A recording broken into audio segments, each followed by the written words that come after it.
Quiere a que a Dani Kelo, now a kind of Kihina, Vila Vehekia, Tavila, Wopila, Tankahesha.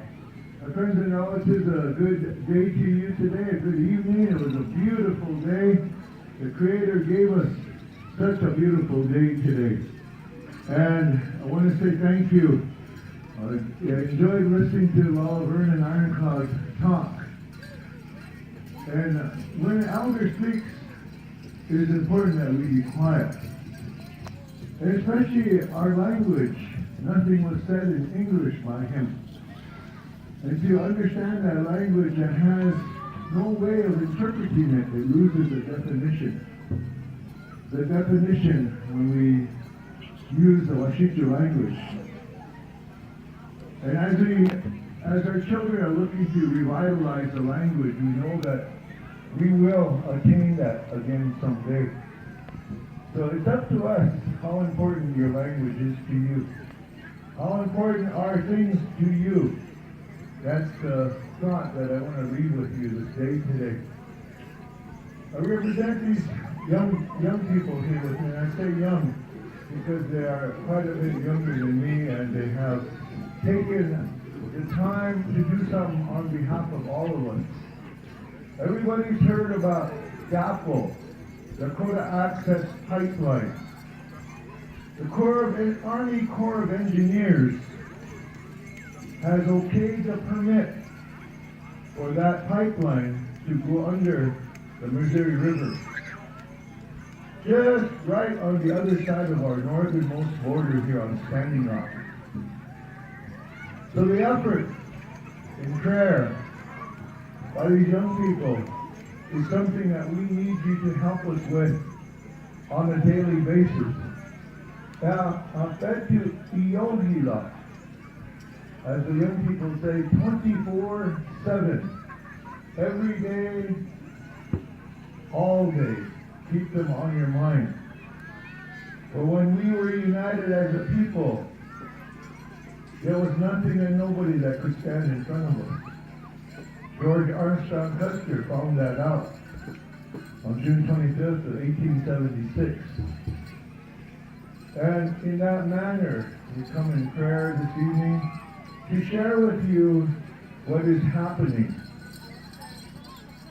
One of our relatives from Cheyenne River has been involved in this effort against KXL pipeline, against the pipeline going across Rosebud, another pipeline going across Cheyenne River. They have been successful. And we asked them to come, they came, and the call was answered. They've been there since April 1st of this year, camping in the cold, camping in the wind and the rain, the storms. And we have asked our Wakina relatives to come and help. And there's many, many storms that have been to the north of us. At this time, I want to introduce to you one of our relatives from Cheyenne River. She has been involved in this effort for many years, and she will share with you what you've been wanting to hear about what is the Dakota Access Pipeline. It's not if the pipeline breaks and contaminates our water, it's when the pipeline breaks and contaminates our water. So I will turn this microphone over here to our relative from the Wakpawashe Oyanke, Miss Joy Braun. Thank you, Virgil. Wale wieka wi imati hapi, chante nate, washte chiyuka hapi. I am Ohenuka from Cheyenne River. I have been involved in fighting pipelines, fighting Keystone XL pipeline, and when the call was made to come and help our relatives as part of the Ochete Shakoi, Cheyenne River rose up and came, mostly with a lot of youth. Now most of those youth you may have seen on Facebook, maybe a little bit on the news, but right now those youth are running to Washington, D.C. And I want to give a big shout out to the Bobby Jean Three Legs and to Joseph White Eyes for taking that incredible effort on. They are running in over 100-degree weather in 70 and 80% humidity, all through prayer. All through prayer. Our first and foremost defense against these pipelines, against big oil monsters, is always prayer. It's the one thing that we have always been told. When we were fighting Keystone, they said, do it in prayer. Always do everything in prayer. So when the call came out and they said they wanted to do a spirit camp, everything led us where we're at right now on the banks of Cannonball River and Missouri River. We learned a lot of things about where we're at. It is a sacred site. It is absolutely a sacred site. Not only for Dakota, Lakota, Nakota, but also Mandan, Hidatsa, and Arikara.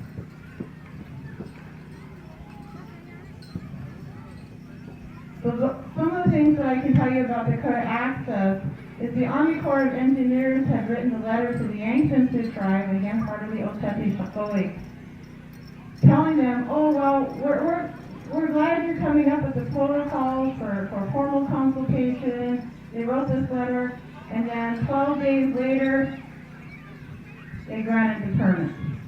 They had no plan whatsoever to honor a formal consultation request by a tribe.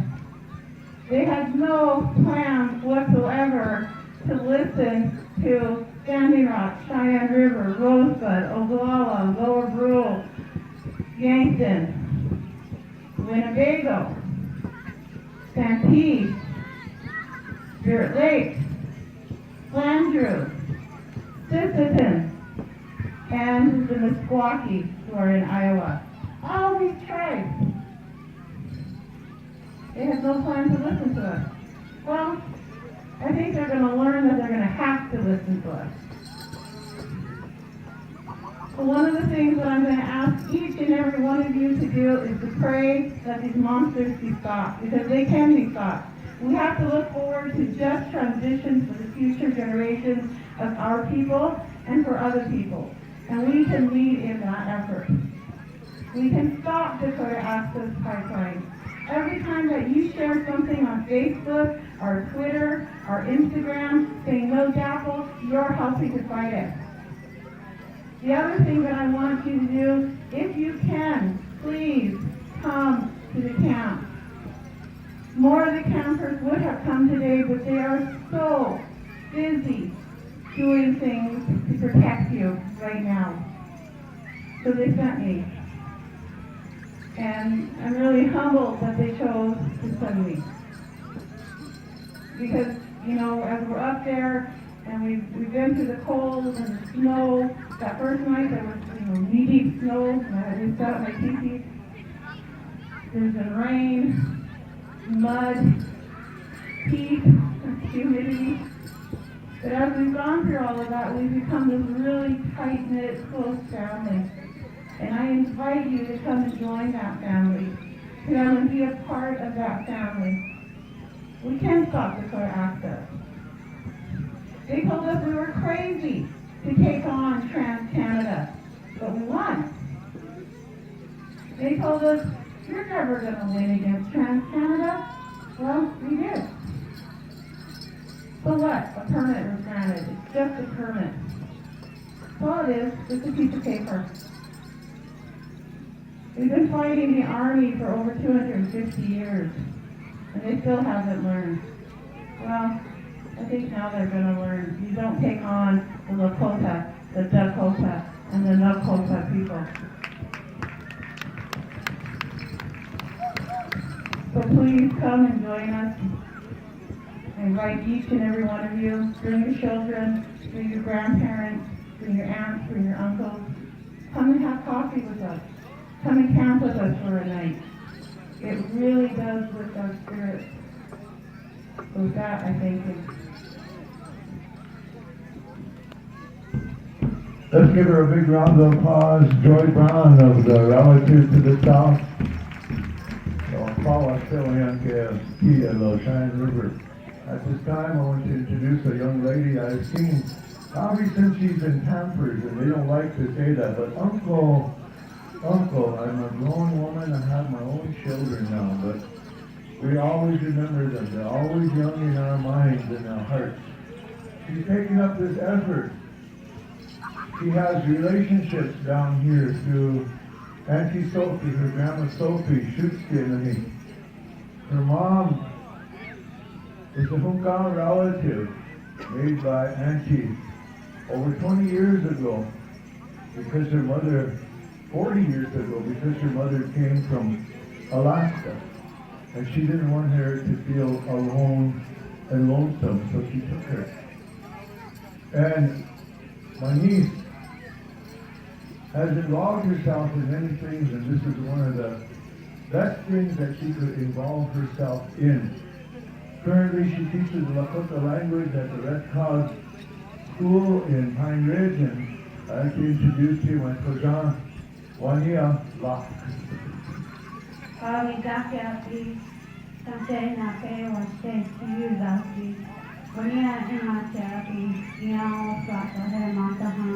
Wakpala na wangui tikala oyanke imatalhe. Atewa ki telamla na inawa ki dortila etiapi. I grew up playing along the Missouri River. My father's house is well known throughout Standing Rock, and growing up in Wakpala and in Little Eagle. So when my older brother John Edwards, that's my Aunt Marge's son, called me and told me to come home, I did. And I sat with him, Dustin Thompson, Honorata Defender, and they started downloading information to me about what was coming. And I cried for 3 days. And it was really hard to be on Pine Ridge by myself, without family, and know what was coming. So I did everything I could. I called on my cousins Dallas Goldtooth and Joy and Aldo Signon and Gray Cloud, and they literally started training me on the job. They were just teasing me about that last night, because I didn't know how to write a press release. I didn't know how to make a meme, and they just really started educating me.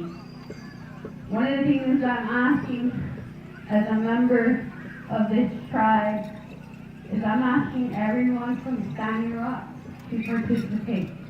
I'm asking everyone to do something. One of my relatives from Ogallala country is here. He hit me up, and his Piosha is traditional. His mother is fluent and his Hunka mother is fluent. His Hunka mother is one of my bosses. He's spearheading it on Pine Ridge, the Lakota revitalization, and I have the privilege of every day sitting down with her and working with her on language. We work on sentences, words, and most recently we started transcribing traditional songs. So it's a really privilege. But when I first signed on with Red Cloud, I snuck down there. I didn't tell anybody I was going. I didn't tell anybody that I got a job and that I was going down to consult my contract. The only ones that knew were my parents. So I went in and I consulted, I signed my contract, and I got in the car, and they looked at me and they said, "Where do you want to go?" And I said, "Wilmer Mesca. I want to go to his house first." So we started driving to Wilmer, and then I called my dad and I said, "Dad, I got the job. We're moving to Pine Ridge." And my dad hit really hard because he really did pry me and educate me and lay down a firm foundation for me to teach my own. So we went into Wilmer's house, and Wilmer really greeted me, and he was like, "Oh yeah, what are you doing down here?" And I was just like, "I just signed my contract." And from then on, Wilmer had my back every step of the way, in moving there, in including me in family events. And then I even had the privilege to be his adjunct in OLC, so whenever he was absent, I would take his place. And it was a real privilege. So when he passed, I was devastated as a language warrior because I knew that history, the words, the songs, the stories was gone.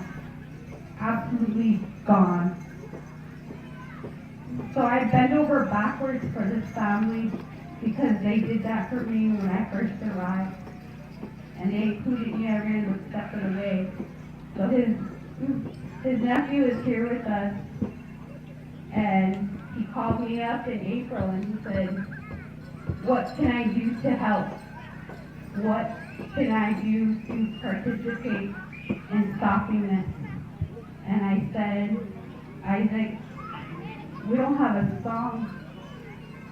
Like, we're going into a spirit camp, we're having rides, we're doing runs, and we don't have our own song." And he said, "Okay." And 4 days later, he called me back and he said, "I composed you guys a song." And then I said, "Are you willing to put that on YouTube?" And he said, "Yes." So we did. He's been launched under People Over Pipelines. I helped co-found that. We're all teachers. People Over Pipelines are all teachers. And I wanted to share this with you because you don't have to donate money. You don't have to be at camp every day. But you do have an obligation as a Standing Rock of being from here to educate people. And if you don't know, then you have an obligation to your grandchildren and the unborn to start learning yourself. Everything is posted on our website at No Dakota Activism in Lakota Territory. It's also posted on People Over Pipelines. So any documentation that you need from Standing Rock Sioux Tribe, from the grassroots, there's more than one grassroots organization helping us. There is Dakota Real Action, there's Indigenous Environmental Network, Bold, Nebraska, Bold, Iowa, and Bold, Oklahoma have all sent, and Honor the Earth have all sent aid to us and in assisting us at camp with runs, with rides. We're in the works now currently to have another horse ride to spread awareness. So anyone that has a horse or knows how to ride or that is willing to walk or run, you're more than welcome to come. 450,000 gallons of crude oil. That is not including all the other chemicals that are needed. The Missouri River is the last free-flowing river in our area that is not contaminated yet. That blew my mind. It blew my mind because one of my co-workers and co-founders of People Over Pipelines is from St. Louis. And at St. Louis, that's where the Missouri and Mississippi meet. And they can't even drink, bathe, wash from the Mississippi. They draw all their water intake from the Missouri. So this goes from Montana all the way down. And so I'm asking everyone as Standing Rock people to come and participate. You can come and jam. I see all these drum groups here. Come up to camp and sing.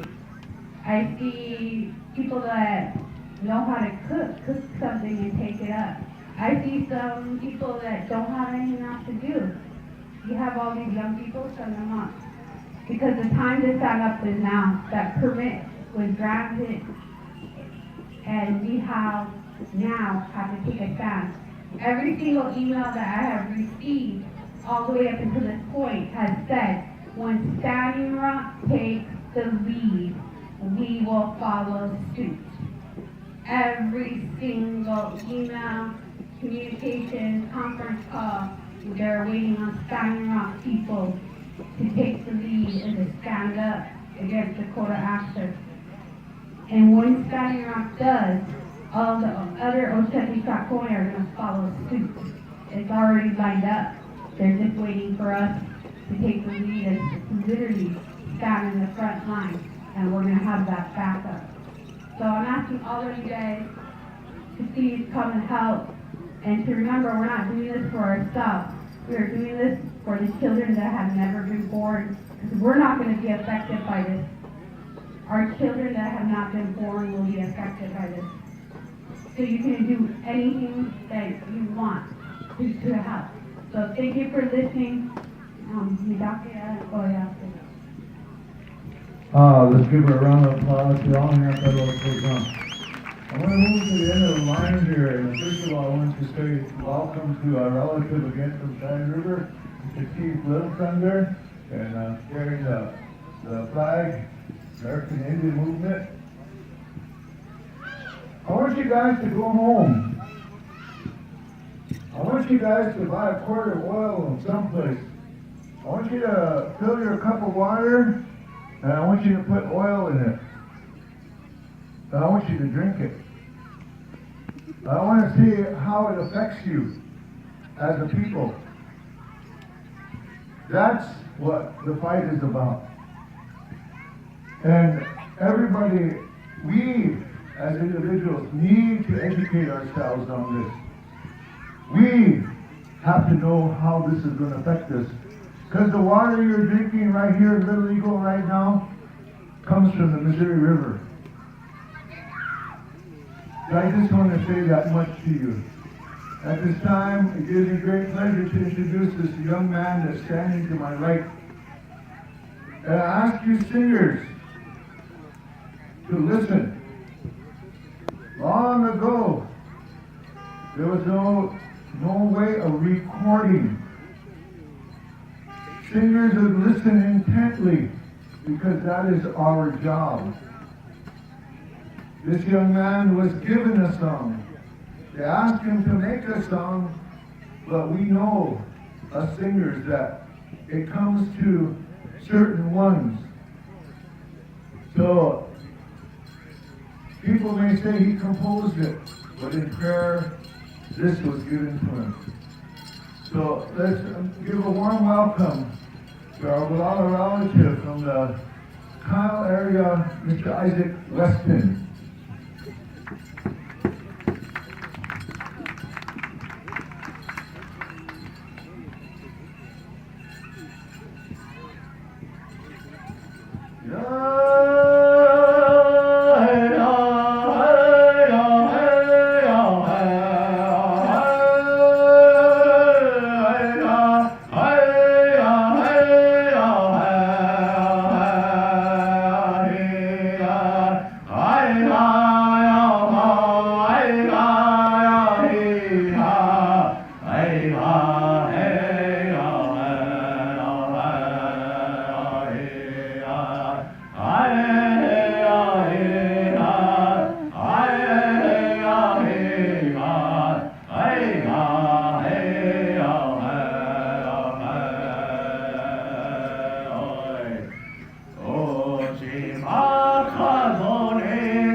给真谁报？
那给真谁报？